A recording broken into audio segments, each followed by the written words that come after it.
So one day, I was talking to my friend Ricardo, who recently moved here from Mexico. He said to me, the United States wastes so much food here, yet so many people are going hungry. Ricardo went on to tell me how disturbing the actions of throwing away perfectly good food are. This was so different from his experience in Mexico, where they only purchased what they could eat and wasted nothing. I pondered on what Ricardo said and wondered, how much food do we actually waste, and can this wasted food be used to feed those that are hungry? After researching, what I found was definitely interesting. Author Margaret Alick of the ebook Food Waste claims that society has the capacity to feed not only the United States, but the entire global population. So, how bad is this problem and how can we solve it? To begin with, here are some alarming statistics which explain how bad the situation actually is. To start, according to Alick, about 40% of the US's food supply is wasted each year, while 1 in every 7 Americans are food insecure. As far as waste goes, around 160 billion pounds of food is wasted every year. A lot of this is healthy food, such as produce. Then 95% of this waste ends up in landfills.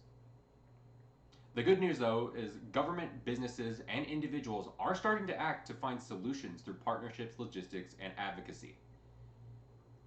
One of the solutions is strategic partnerships.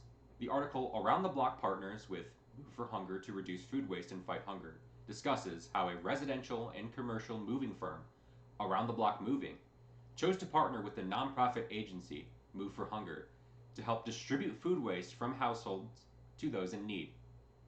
Move for Hunger is a nonprofit that serves those struggling with food insecurity by using a large network of relocation companies. The moving company collects food by asking people that are moving if they will donate their unused food instead of throwing it out. They then distribute the food to Move for Hunger, whose goal is to collect 10.5 million pounds of food for food banks and food pantries. This is one example of success, but logistics also need to be considered. A study conducted by several professors at the University of Boulder provides some insight into those logistics. The authors considered geographic issues in northern Colorado and simply supply and demand criteria. The supply lies in the location of food donors, including major grocers, farmers, and retailers. The study found that in terms of supply, there are about 85,000 grocery stores and 566,000 food organizations that want to get rid of their food in northern Colorado. The demand is all of those in need of food, and the supply, the locations of all the food banks and food pantries in the area. Once these criteria are determined, the logistical analysis took place showing the shortest routes to preserve and quickly transport the donated food from the supply to the demand of the food pantries. While the timing was found to be the most critical part, as food expiration and food spoilage was of utmost concern. While partnerships and logistics are part of the solution, advocacy efforts are necessary too. Advocacy and education create awareness and drive social change.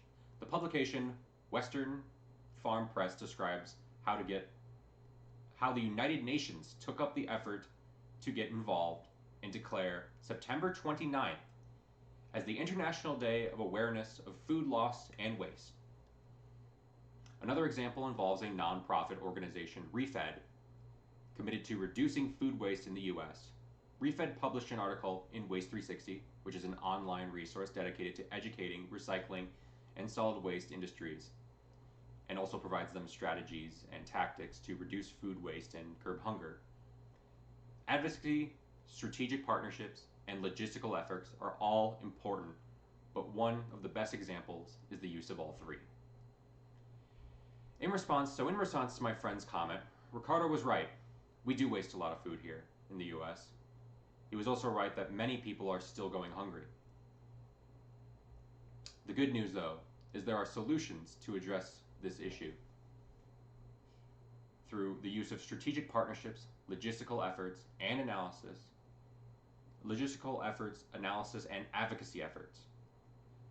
The food recovery model used by the WNOC is successful in combining partnerships with food recovery organizations, logistical arrangements, and advocacy efforts, including educating the business community to encourage donations by removing barriers and concerns about donating.